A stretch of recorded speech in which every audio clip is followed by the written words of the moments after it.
Before the creation of the universe, there was only the Supreme Spirit, Narayana, who lay in deep slumber on the waters.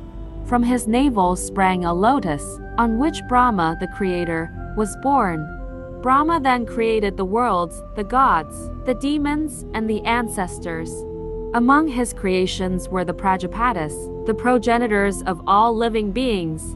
One of them was Daksha, who had 13 daughters. They married Kasyapa, the son of Marichi, one of the mind-born sons of Brahma. From their union came the Bharata race, the descendants of Bharata, the son of Dushyanta and Shakuntala. The Bharatas were the heroes of the Mahabharata, the great epic that narrates their history and destiny.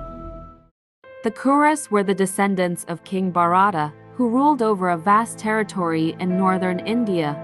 They were divided into two branches, the Pandavas and the Kauravas, who were cousins and rivals. The Kauravas, led by Duryodhana, usurped the throne from the Pandavas, led by Yudhishthira, and refused to share the kingdom.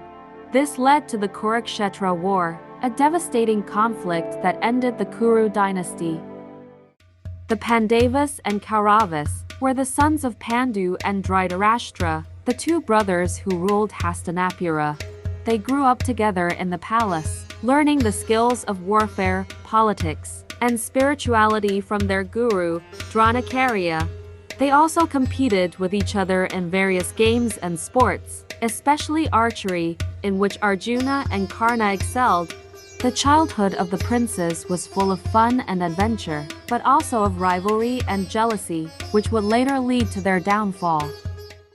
As the princes grow older, they develop different personalities and ambitions. The Pandavas are virtuous, brave, and loyal, while the Kauravas are wicked, cruel, and greedy. They compete for the throne, the favor of their elders, and the glory of their deeds. They also clash over their common wife, Draupadi, whom the Kauravas humiliate and try to disrobe. The rivalry between the cousins escalates into hatred and violence, leading to the inevitable war. The Kauravas had plotted to burn the Pandavas alive in a house made of lacquer, a highly flammable material. But the Pandavas, with the help of their uncle Vidura, had secretly dug a tunnel under the house and escaped through it. They set fire to the house and fled into the forest, leaving behind the impression that they had perished in the flames. The Pandavas attend the Swayamvara of Princess Draupadi, the daughter of King Drupada of Panchala. They disguise themselves as Brahmins, as they are living in exile after escaping the lacquer house.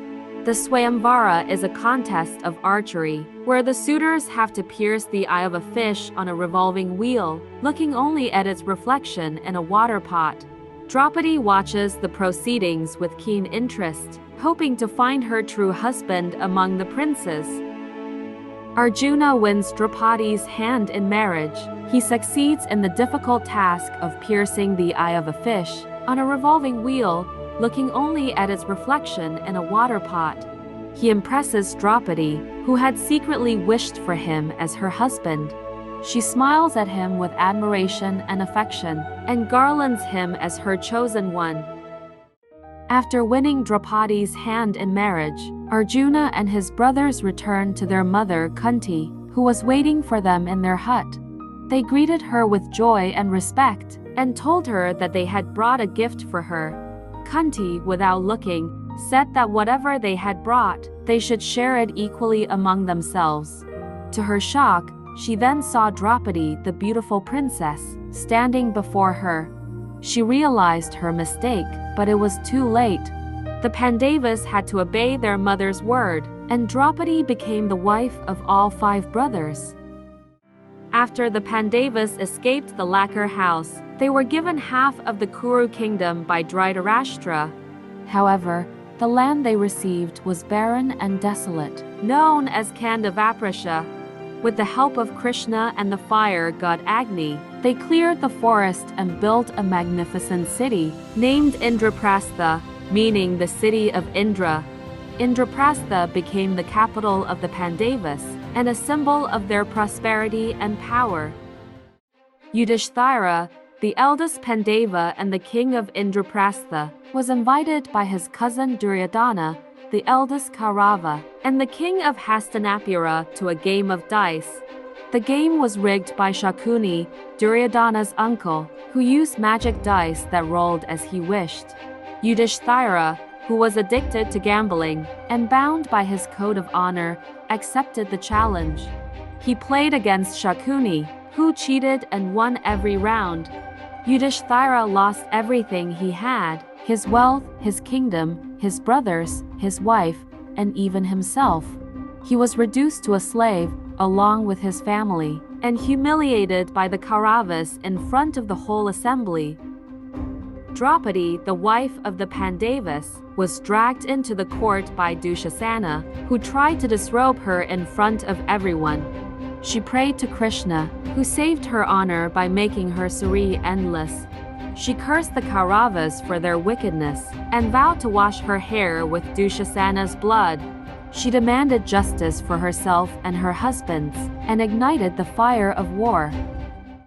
As a result of the game of dice, the Pandavas had to spend 12 years in exile in the forest, followed by 1 year in disguise. They left their palace and their kingdom, and entered the wilderness accompanied by their faithful dog. They faced many hardships and dangers, but also met many sages and gods. During their 12 years of exile in the forest, the Pandavas met many sages and divine beings, who taught them various lessons and gave them various blessings. They learned about the history and the destiny of their race, the secrets and the mysteries of the universe, and the virtues and the duties of a king. They also received divine weapons and boons, which would help them in the war. After obtaining the Papada weapon from Lord Eva, Arjuna was taken to the heavens by his father Indra, the king of the gods. There he was welcomed and honored by the celestials, who bestowed upon him their divine weapons and secrets. He also learned music and dance from the heavenly nymphs, and enjoyed the pleasures of the celestial realm. After completing 12 years of exile in the forest, the Pandavas had to spend 1 year in disguise, as per the terms of the game of dice. They chose to live in the kingdom of Virata, where they assumed different identities and occupations. Yudhishthira became a Brahmin, Bhima became a cook, Arjuna became a eunuch, Nakula became a horse trainer, Sahadeva became a cowherd, and Draupadi became a maid. They hid their true selves and faced many challenges and dangers while waiting for the war. After completing their 13 years of exile, the Pandavas sent their emissary, Krishna, to Hastinapura to ask for their rightful share of the kingdom. They were willing to accept only 5 villages, but Duryodhana refused to give them even a needle point of land. The Pandavas stood firm, demanding justice from the Kauravas, and declared that they would fight for their rights if necessary. The drums of war echoed across the land, as the mighty armies of the Kauravas and the Pandavas gathered on the field of Kurukshetra. The greatest warriors of the age pledged their support to the righteous cause of the Pandavas, who sought to reclaim their throne from their treacherous cousins. The air was filled with tension and excitement, the impending battle that would decide the fate of the world. The Grand Assembly Hall was filled with kings and diplomats from various kingdoms who had gathered to witness the final attempt for peace. Krishna, the Supreme Lord and the friend of the Pandavas, spoke eloquently and persuasively, urging the Kauravas to avoid the war and return the rightful share of the Pandavas. Kauravas refused to take Krishna's advice, and the war begins, and the battlefield of Kurukshetra is set. Vast armies facing each other, chariots and elephants ready for combat. The conch shells and trumpets sound, signaling the start of the epic clash. The heroes of both sides charge forward, eager to display their valor and skill. The fate of the world hangs in the balance as the War of the Ages unfolds. Arjuna, the greatest archer of the Pandavas, was overcome by grief and confusion as he saw his relatives and friends on the opposite side. He turned to Krishna, his charioteer and divine guide, who imparted the wisdom of the Bhagavad Gita, the sacred scripture of Hinduism. He taught Arjuna the essence of duty, action, and devotion, and inspired him to fight for justice and righteousness. The War of Kurukshetra lasted for 18 days, and each day witnessed the death of countless warriors. The Pandavas and the Kauravas fought with courage and skill, but also with deceit and treachery. Many great heroes fell on both sides, such as Bhishma, Drona, Karna, Abhimanyu, and Ghatotkacha. The bloodshed and carnage were unparalleled in history. Abhimanyu, the young and brave son of Arjuna, was trapped in the Chakravyuha, a deadly formation of the Kaurava army. He fought valiantly, slaying many enemies, but was surrounded and attacked by several warriors at once. He was killed by the son of Drona, who broke the rules of war and pierced his heart with an arrow. Stealthy attacks under the cover of darkness, warriors breaking oaths. The War of Kurukshetra became more brutal and ruthless, as both sides resorted to unethical tactics and violated the codes of honor. The Kauravas attacked the Pandava camp at night, killing many sleeping soldiers. The Pandavas retaliated by slaying the son of Drona, who had sworn to protect him. Arjuna and Karna, the two greatest archers of the war, faced off in a final showdown. It was a moment of truth and revelation, as Karna learned that he was the eldest son of Kunti and the brother of the Pandavas. He fought with honor and courage, but was defeated by Arjuna, who shot him with a divine arrow, ending his life. Duryodhana, the leader of the Kauravas, was wounded and hiding in a lake, his army defeated. He was discovered by the Pandavas, who challenged him to a final duel. He chose to fight Bhima, his arch-rival, who broke his thighs with a mace, delivering a fatal blow. With his death, the Kaurava dynasty came to an end. The Pandavas stood amidst the destruction, victory tinged with grief. They had won the war, but at a terrible price. They had lost their sons, brothers, friends, and mentors. They had killed their own kin and seen the horrors of war. They had fulfilled their duty, but lost their joy. Yudhishthira, the eldest and the wisest of the Pandavas, was crowned as the king of Hastinapura, the kingdom in a state of recovery.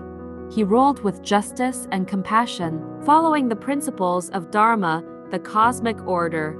He restored peace and prosperity to the land, and earned the respect and admiration of his subjects and allies. The Pandavas and Draupadi, having ruled for many years, decided to renounce their worldly attachments and seek salvation. They embarked on a pilgrimage to the Himalayas, accompanied by a dog. They faced many hardships and temptations, and one by one, they fell on the way, except for Yudhishthira and the dog. They reached the gates of heaven, where they were tested by the gods. The Pandavas facing their final test, the path to heaven before them. Yudhishthira and the dog reached the gates of heaven, where they were greeted by Indra, the king of gods. Indra asked Yudhishthira to enter heaven, but leave the dog behind. Yudhishthira refused, saying that the dog was his faithful companion, and he would not abandon him. Indra praised Yudhishthira for his virtue, and revealed that the dog was none other than Dharma, the god of righteousness, who had come to test him. The Mahabharata is not just a story, but a source of wisdom and guidance for all. It teaches us the values of dharma, karma, and bhakti, the importance of duty, action, and devotion. It shows us the triumph of good over evil, and the consequences of our choices. It enlightens us with the knowledge of the self, the world, and the Supreme. Thanks for checking out this video. If you had fun watching it, please give it a thumbs up, share it with your friends, and hit that subscribe button. You're awesome!